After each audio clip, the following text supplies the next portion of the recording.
Ladies and gentlemen, welcome back to Ollie Plot. This is Liam, Jacob, and James from France in it. We're recording this live in Paris, and Jacob and James are in bloody Moscow. Anyways, we saw Napoleon. I'm not going to do that for the whole video. Welcome back. Thank you for watching. Let's see. Let's start off with some positives, shall we? Because I was really looking forward to this movie. You can probably already tell from the intro that maybe there's some trouble brewing. There's trouble in paradise. Yes. I like Ridley Scott. Excuse me, Scott. Alien, third favorite movie of all time. Such a good movie, man. Blade Runner, in the top 10. House of Gucci, doesn't quite get there. He's kind of fallen off a little bit. He has. Yeah. Alien Covenant wasn't very good. Prometheus was fun, but it was too disjointed. So with Napoleon, I think a lot of people thought it was going to be like a gladiator return to form, restoring the historical epic, it was kind of how it was marketed. I had faith. I was a believer going in, and I didn't hate it. Right off the bat, I gave the movie a 6 out of 10. I would also give the movie a 6. I think a 6 is pretty fair for this movie. But it's closer to a 5 than a 7 for me. Agreed. Might be different And I also almost gave it 5. I could see, as time goes on, this movie getting lower in my and many other people's estimations. There's a 4-hour cut coming though. I am gonna watch it. I think we might have to watch it. I don't know. Maybe there'll be a short that just gives my ranking. Anyway, positives. When this movie, and this is gonna get into like my main critique, one of my main critiques, when this movie played it straight and was a stern-faced, epic, historical piece, I really enjoyed it. Nice! As a lot of our viewers are from the UK, sorry about the accent, you guys. But here in America, we aren't really taught the Napoleonic Wars in school. Like, if you want to learn about Napoleon and what the hell was going on in Europe in the early 1800s, you kind of got to seek it out. As someone who's done that, I'm fascinated by Napoleonic history, and seeing some of the Russia campaign, Waterloo, of course, some of the nitty-gritty stuff that actually did happen, because this movie's going to get a lot of flack for being historically inaccurate, which it is, and I think Jacob will touch on that. Just a little bit. There were moments that seem larger than life, Hollywood, that are totally historically accurate. I think one that jumps to mind is when he comes back from his first time being exiled on a little island. Soldiers go out to arrest him, and then he, just using his charisma, is able to turn him around, not only get out of being arrested, but they join him. That's something that actually happened in history, and it happened a bunch of times. Stuff like that was cool. A lot of the battles were done with relative faithfulness, like some of the Waterloo formations, like the square guys fighting off the cavalry. It's very cool, and they took a lot from like paintings. I know the coronation scene in particular is heavily based off of a really famous painting from that period. I think they even show the painting being painted in the movie, which is cool. So there's stuff to like in this movie, for sure. However,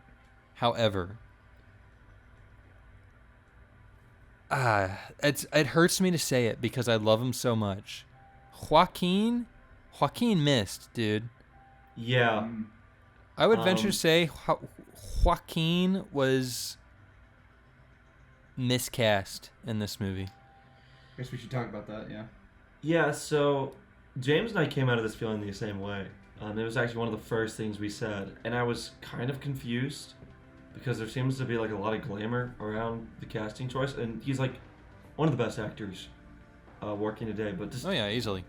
From the trailer, there was just something a little weird about it. I don't know if it was a thing where they just didn't do enough takes, or if he had some direction issues because Ridley Scott is like 5 billion years old. I don't know, but something was off. I'm totally with you. I didn't even know you felt that way. Well, I know a lot of people have celebrated the casting, like even for the accuracy outside of the fact that Joaquin's just a fantastic actor. But yeah, for whatever reason, it just did not click. It felt a little, I don't know. I'd be very curious to see if a 4-hour cut, because there's definitely extended cuts that we all can talk about that we enjoy and we think add a lot of depth to the movie, that improve characters and performances. I'd be very curious if a 4-hour cut maybe would make us enjoy Joaquin's part of the movie more. Okay, well, I don't think so, and here's why. Joaquin Phoenix, I think it was straight up miscasting. I don't think that there is any amount of extra scenes that could make me like this performance, and it's because, and it goes to like another big problem with the movie, that it felt like they were trying to make like 2 to 3 movies here. Like they wanted it to be like a satirization of Napoleon while still being a faithful retelling of history, and they wanted it to be like an overly dramatic love story between Napoleon and Josephine while also being like a gritty war movie. And Joaquin Phoenix was playing Napoleon in a satirization love story. He was straight up not playing historical, gritty, true to life Napoleon, because you look at this guy, this is a dude who brought Europe to its knees, crowned himself emperor. Well, what I wish they did with it is kind of like, and I'm with you. I am glad the movie was willing to address the kind of snivelly side of him, but I wanted it to kind of play like Walter White, where he turned it off and on, and he would like be like taking control of the French government, and he'd be like running out like his pants got pulled down. I'm like, okay. Yeah, he seems like Napoleon is not that snivelly of a guy like in history. I think I understand their approach, not the execution, but their approach is. You're totally right. This movie has a lot of objectives, and I think the main objective that Ridley Scott was going for was definitely to criticize Napoleon at his core, particularly his romantic side. Something that is true, it is a historical fact, which is very rare that this movie gets it right, is that Napoleon was kind of a loser when it came to like being romantic and being sexual. You are just a tiny little brute that is nothing without me. So I think Ridley Scott, he had his priorities on, okay, I'm going to get to the center of this relationship between Josephine and Napoleon, and the guy to do that is Joaquin Phoenix. And I get where he's coming from there. But when it came for Napoleon to put on the Conqueror, you know, the posters of the movie, the Conqueror hat. It just didn't work. The worst feeling that this movie gave me is it felt like they were playing dress up, which is just an awful. It was like Arthur Fleck in a Napoleon costume in certain scenes. And I think this is my big point, and it goes back to the casting of Joaquin, and your problem is that this movie just feels undeniably American. I usually don't have this issue with movies. I know a lot of people do, and I don't blame you after watching this, where the French should be making a movie about Napoleon, not Ridley Scott. I don't understand why Ridley Scott is criticizing, literally, I'll put the quote up on screen, he's criticizing the French people for not liking this movie. He said they don't like themselves. Yeah, like the French don't like themselves. Why are you? He portrayed them horribly in this movie. Yes, I wouldn't like it. Like, the French Revolution and the American Revolution have a lot in common. They are very intertwined, but this movie just did not have enough French influence, in my opinion. It felt like this would have been way better done as a foreign film with better casting choices that were more tailored to their own historical figures and not like community theater, which is kind of what this felt like. Well, in response to a few of your points, when it was the romance stuff, that was actually when I was like the most engaged, when it was exposing this loser side to him, when it wasn't doing the war stuff. So not only did that kind of feel like it was weaker, maybe it should have been in the hands of actual French filmmakers, I feel like it really showed maybe what he was prioritizing.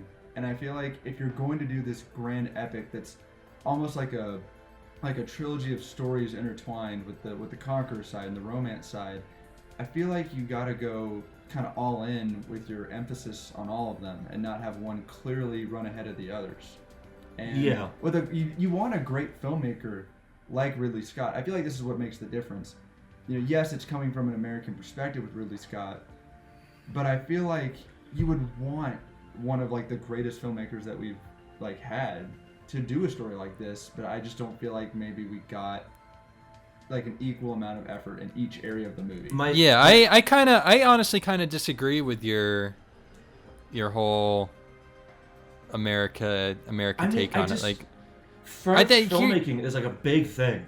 And no, I mean, I don't get me wrong. I think that a French movie about Napoleon would rip, but I don't think that like someone like Ridley Scott has less to say about it's I don't know. I really do.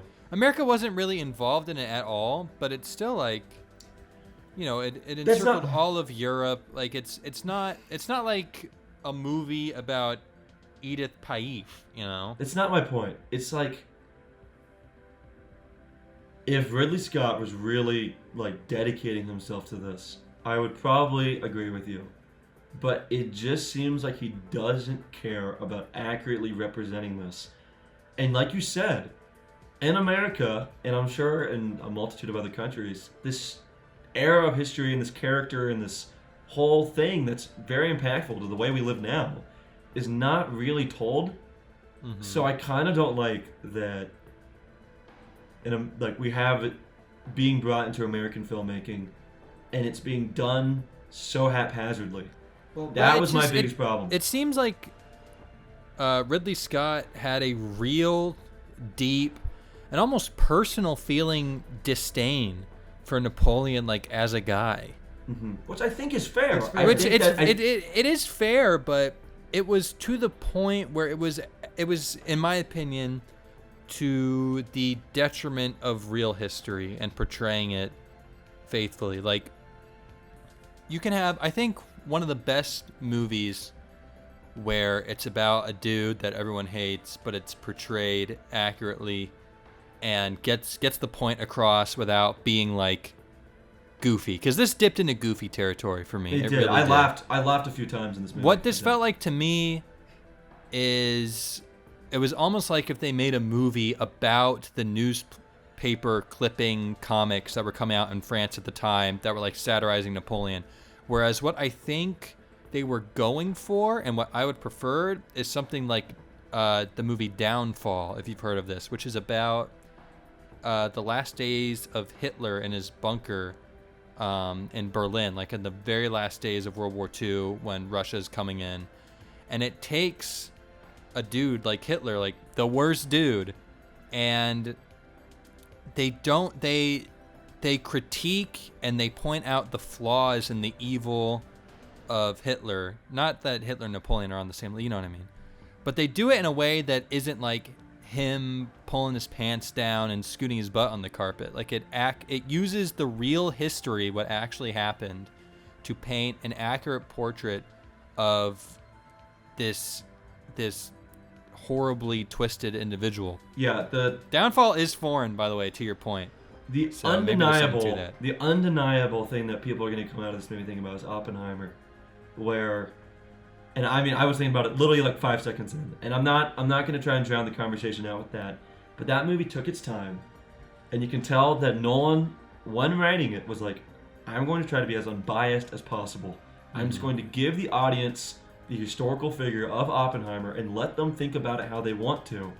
And I think while you have a different perspective on Napoleon than clearly Ridley Scott does, what he should have done is let the audience think, like come up with their own conclusions. That is a lot more empowering. Instead, let the history speak for itself. Exactly. That is more empowering to me, in my opinion, is showing Oppenheimer in that movie is whoever you are allowed to make up your opinions about him.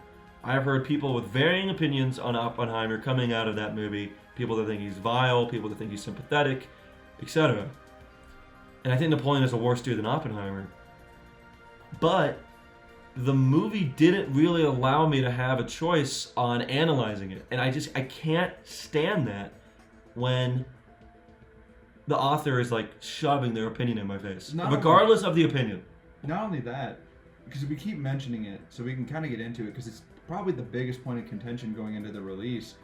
You also can't even get fully engrossed in the history, because you're watching it and you're seeing some bombastic stuff and you're wondering, did that happen? And just throughout the movie, you're like, okay, how much of this is actual history? Because it is very obvious in some very key scenes that he is making up some stuff that is just distracting from getting immersed in the history and presenting it and making your own opinions. So we can talk about that now. Yeah, so... some big stuff. Okay, so there are two big examples in this movie that I want to talk about. The first one is one of the funniest things I've ever seen in the movie, which is this stupid fucking sequence in Egypt where Napoleon... so dumb. Like Napoleon goes to Egypt. That's like a real historical event. Yeah, when you talked about the painting, and it's cool, by the way. There's a painting of Napoleon looking at the Sphinx, and they put that. Yeah, in there is. Napoleon going to Egypt is cool, and it doesn't need all these stupid frills. Okay, in case I might be misinformed, comment section can tear me apart like you usually do. There is a theory out there that Napoleon's conquest through Egypt is why the Sphinx does not have the nose. Why did you not just do that? Why did you have them shoot the pyramids, which never happened? I'm destined for greatness. There is no reason for it to happen. It's an absurd, weird scene. But like that scene is like a little satirical. Like you can kind of tell what's going on. At the end of the movie, after Waterloo, he sits down with the Duke of Wellington. I'm sure a lot of people came out of this movie thinking that actually happened. It didn't happen. That never happened in history. So, why are you making this movie? I think Ridley Scott, when he gets into an era history, he likes to play around the pieces. That is why Gladiator is so good. Because it's and Gladiator, by the way, has about as much in common with the Roman Empire that I do, which is to say very little. But my point is that he takes fictional characters, unless I'm misinformed, and he just kind of plays around a little bit too much for me. So, I mean, I think it's fine if you want to take the risk. If you look at a lot of these historical epics, these biopics, they do like to add in details. They like to add in scenes that didn't happen, that maybe add a bit more of a narrative and connect things. That's fine, but if you're gonna take the risk and you're gonna add stuff, I really feel like you gotta bring it home. And I feel like shooting the pyramids, when you even suggest an alternative that could have teased like an actual historical theory. Yeah. If you're gonna take the risk, I feel like you gotta really nail it, and I don't think this movie did in some of the stuff that it added in. I'm gonna shift this to a 5 out of 10.